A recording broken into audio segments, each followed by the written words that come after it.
Hello, thank you guys. Thank you for everybody who tuned in to watch the Steve Harvey Show today. It was fun. And for a lot of people who are watching on the Twitter and on Facebook, so thank you so much for your support.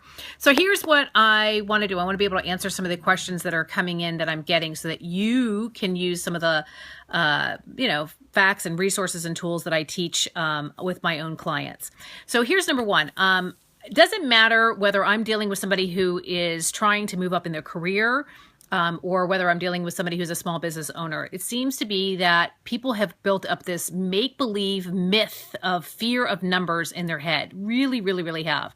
And for the people who just watched the segment on Steve Harvey, you will see that that was part of Michelle's issue, is that she decided that since she wasn't going to be good at numbers and she wasn't going to be good at the math part of it, that she just wasn't going to pay attention to it.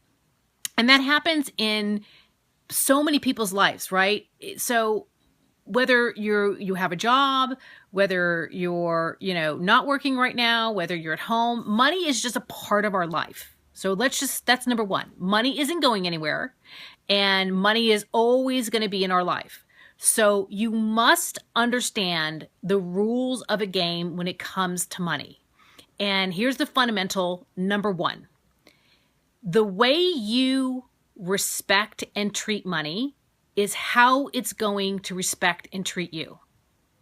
And I really want you to think about this for a second.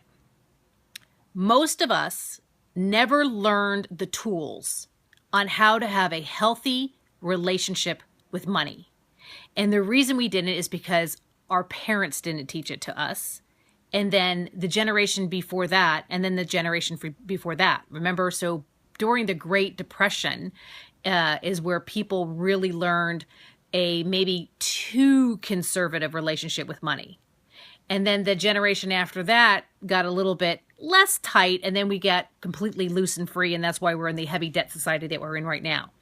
But I'm talking about you. I want to know, what is your relationship with money?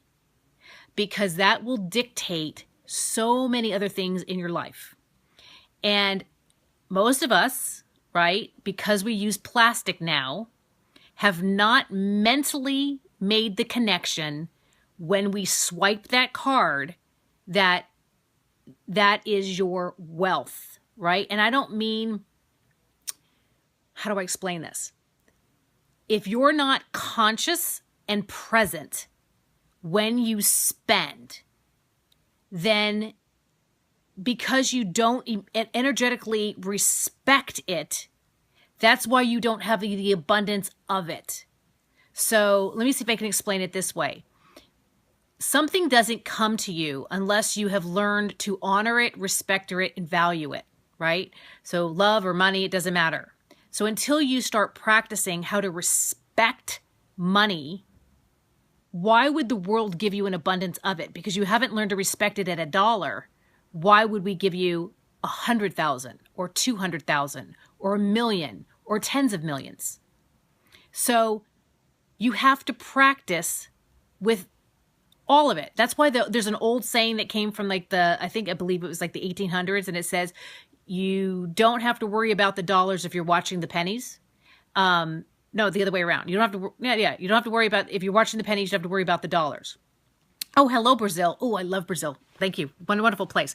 And that's something that I really try to teach people, is how to have a healthy relationship with money. So I always like how-tos. So there's something that's called the envelope lesson, right? So it doesn't matter where you are in your life, whether you're at all the top or whether at the bottom. I want you guys to really try this and then tweet me, give me back the answers, right? Just don't watch this video and do nothing. I want you to do it and then respond with me, okay? It's called the envelope lesson. So you have whatever it is, what your hard bills that you have every month, right? And in a business, that's called a fixed cost, right? That means what it absolutely costs you to live, period, no questions asked. So in your personal life, that's your rent or your mortgage and your car, right? All the things that you can't change. And then in a business, it's all the stuff that it just keeps the lights on. It's your bare minimum. That's your fixed cost. Then you have an estimate of what you can actually spend on food and gas and entertainment, right?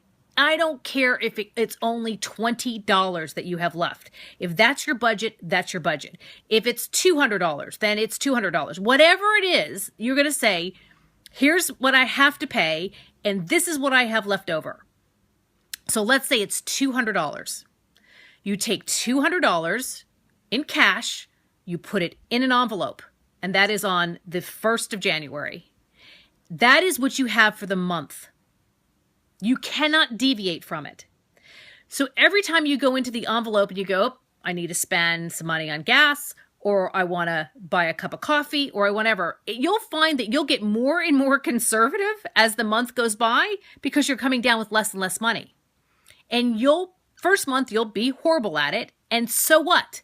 If that means you've got to go through an entire week and you've got to figure out how to not to spend any money, then that's what you have to do. That's how you build your relationship with money. The envelope game teaches you how to live within what you forecasted you're going to spend. So if it's $200, you'll look at the money so differently. You'll be like, oh, do I really need a $4 cup of coffee, or can I just make it at home and bring it with me? Do I really need to spend this money on lunch, or, maybe I'll, pack in a snack, or maybe I'll buy something, a bulk item and I'll carry it with me in my briefcase or purse or at my desk. If you do this for 90 days, you're going to change your relationship with money. And what you're going to find is once you build a healthier relationship with money, more money comes to you automatically, because now you're putting the thought, the respect, and the value on the actual dollar. And it will return that much faster towards you. Most people just spend, and then they sit down and figure out how am I going to pay my bills, or how am I going to put money aside for savings. It's the opposite, right? 50% of success is in the thinking, 25% of success is in the planning, and 25% is in the execution. So what I'm asking you to do is sit back and say, here's everything that I have to do for the month.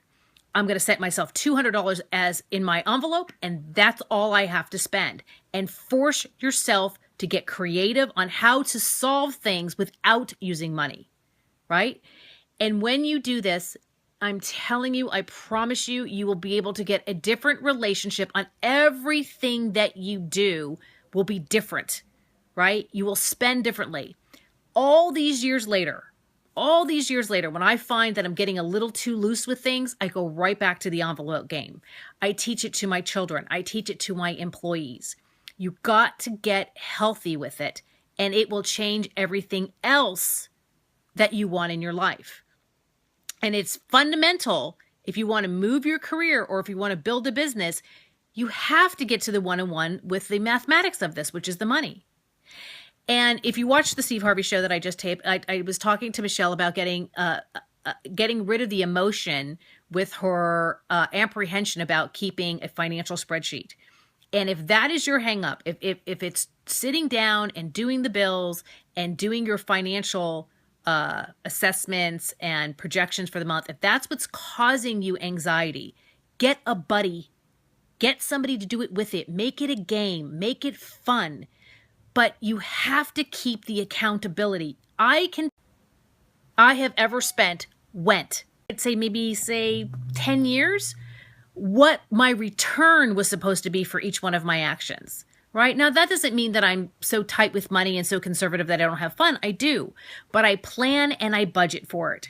And I know exactly why I'm doing something and what I'm expecting back so that I can sit down afterwards and say, you know what? I didn't get what I thought I was going to get out of that. So maybe I'm not going to do that again, right? Or to turn around to somebody to say, you know what? I went last time and I didn't really have a good time. And I spent $75 and it wasn't worth it to me.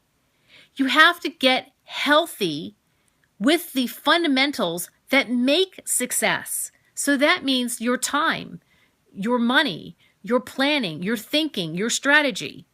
You got to move closer to the people that are moving in that direction of success and away from people who are just doing that spray and pray. They throw a bunch of crap on the wall hoping something sticks. That is not success. Something is not going to just randomly stick and all of a sudden you're going to wake up in a perfect dream. That is BS. You have to sit and think about what you want, and in the areas where you're weak, get healthy and strong with them. Ask for help. Make it fun. Ask me. I'll tell you. Make accounting of everything that you're doing. Put your money in an envelope and go, okay, I spent $3 on a cup of coffee, and I spent $4 on a slice of pizza, and I spent $25 on my Metro card, and I spent. Once you start seeing where it's going, you will start changing your habits. When you take a look at the end of the year, when it's so difficult for so many people to say, look, you could have an extra $2,000 that you spent this year on coffee. You could have had another $5,000 that you spent on small BS that you didn't need anyway. I like to take those things and put it away. And then go, okay, I was the 24-hour rule. Every time I want to buy something, I put it off to a side. I do a lot of shopping online, so I put it in a shopping cart and I hold it there. And then the next morning, I ask myself, do I still really want to do it? And most of the time, the chances are, no, not really. Not really. It was an impulse. I thought I wanted something and I really don't. Because it's so much more about experience. You can buy. But the reality is the things aren't what makes life valuable and fun. It's the experience, sharing things, that actually make it so much more fun to do.